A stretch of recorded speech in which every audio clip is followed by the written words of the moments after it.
How much of the Gary start was just to get him on Edwards, and then what did you think about what he did?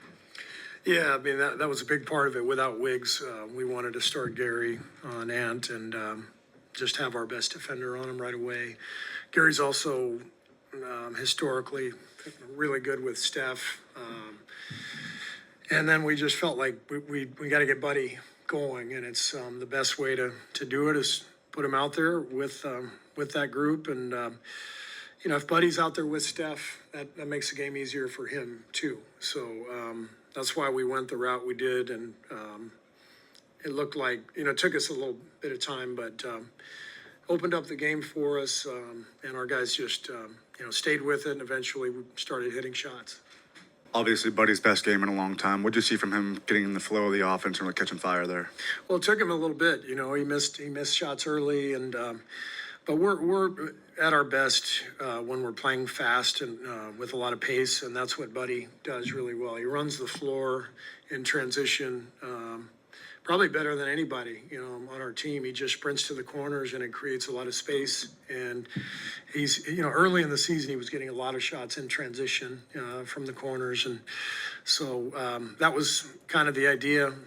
See if we could get him going again. Our offense has really been struggling. So he just, eventually found his comfort zone and confidence and got going again. Held them to 16 points in the fourth quarter. Edwards only had 3, kind of the reverse of last night. Yeah. What was the key defensively Gary, in the fourth? Gary. I mean, also the help behind him. I mean, Draymond and JK both made some really good plays at the rim.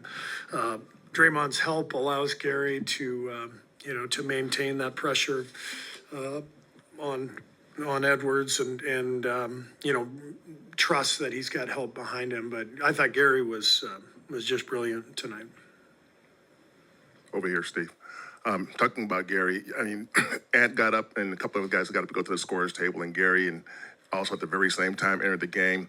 You got less than 10 minutes to go. You're up 6.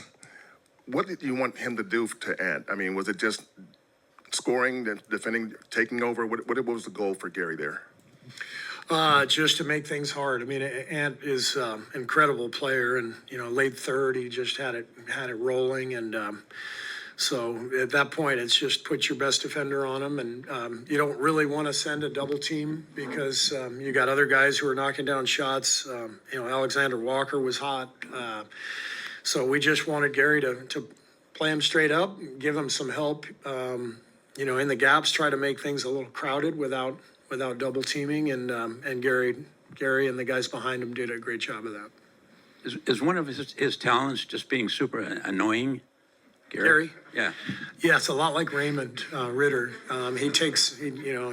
Gary talks to Raymond a lot about how to be annoying, and I think Gary has found his career here. He bounced around, played in the G League, played all over the place, but what his forte is he is elite defensively. And I think part of being a great defender is you got to bother people.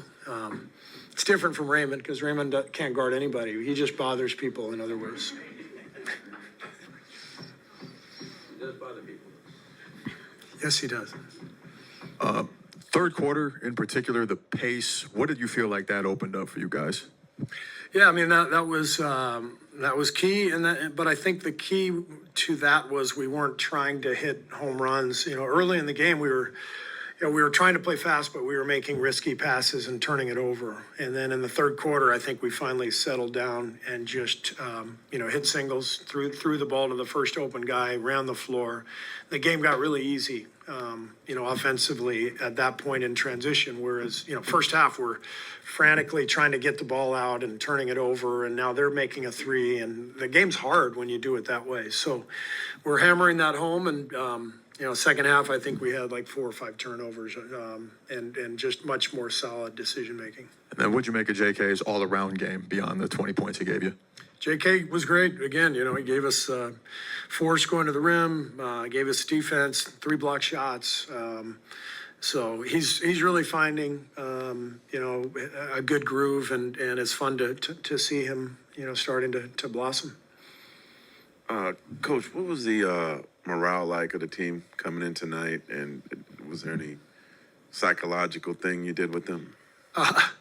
No, I just, the morale, I think it was like confidence more than anything. The morale's good. These guys are great. They love each other. They pull for each other. They play hard.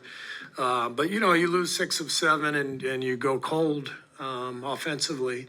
You just lose a little rhythm, a little confidence. And, so I think that was a big thing. We had to just find our mojo again. And, we obviously had it early in the season, lost it over the last couple of weeks, but you can't waver. You have to make adjustments. But I've been telling them, this last week that I can always tell when we got a good vibe, when a good chemistry with the group, and we have that with this team. So it's a matter of just finding the combinations and playing with confidence.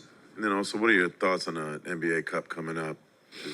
Yeah, I mean, we're excited You played these games. What's a bunch that? Of you played in games of note a bunch of times, but I don't know if this has that same feel.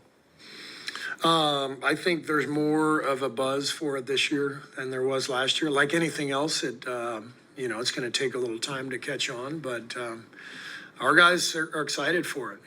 They talk about it. They want to win this thing, and we were disappointed that we lost to Denver, forcing us to go on the road. But we got to go to Houston and see what we can do. Steve, you've mentioned Steph's knees keeping him from being as active as he'd like at times, but tonight he seemed active at an elite level that looked like he was not bothered. A couple of those assists to JK, and he yelled right in crunch time. I mean, did he look like he was just back to feeling really good physically? Yeah. I mean, part of the 82-game season, as you get older, especially, is there's going to be nights where you don't feel great, and that's part of it. But just because someone has tendonitis in their knees doesn't mean it's going to last, all season. And so he takes incredible care of his body, finds his way through the season with help from Rick and Rick's staff. And some nights are better than others. But he looked great out there tonight, and so he's managing things really well. Do you enjoy some of those passes he makes almost as Some of them. much as Some of them. the 39-footer? Not all of them. Okay. Yeah. A couple of those that I mentioned, though. He made some brilliant passes tonight. The pick and roll, finding the pocket, Looney, JK, Draymond. He's so fun to watch, and we're all so lucky here. I'm lucky to coach him. We're all lucky to watch him. He's one of the great players of all time. He's also one of the most entertaining players of all time. He's also incredible competitor and just a great teammate. So we're blessed, and we're enjoying it every night while we can. Steve, Buddy hadn't scored 20 since like November 4th, I think. And you were just talking about finding your mojo. How much do you think that mojo is Buddy just getting off and scoring? Because you guys started off so well when he scored 20 Right. points in that streak early. Yeah, he's a big factor, and so the last couple of weeks he's struggled, but a lot of guys have struggled with their shot. But he does seem to be an X factor for us, and so that's what we have to think about is. The combinations, what we're running for him, he's new to us this year, so we've got to figure all that stuff out. Our analytics department really gave it a good look. Pabail Sidhu does a great job. I asked him yesterday. I said, "What do you think?" And he said, maybe try Buddy and Gary in the starting lineup, and he gave me some numbers, and we know that Gary and Steph are off the charts good together. But the 3-man combination, you get, your 2 best shooters and your best perimeter defender on the floor at the same time. So I give Pabail a lot of credit. It was a great suggestion. Now we got to figure out, what we do when Wiggs comes back. We started Draymond at the 5. I've said I don't really want to start him at the 5. So we have a lot of interesting, difficult decisions, but we're learning a lot about our team for sure. And I think you did crack a smile seeing Draymond do the night-night. How would you critique his night-night? He's no Steph Curry, but it was a decent impersonation, and I appreciated the passion behind it. Was, Who was that guy you said? The assistant. What's that? Analytics guy. Pabail Sidhu, yeah, he's been with us for a while, and so one of the things that I think we've found over the last few years is we've found a better sort of connection between basketball and the analytics department. We've hired young guys. Will Sheehy is wonderful. Lane Wilson. These guys are.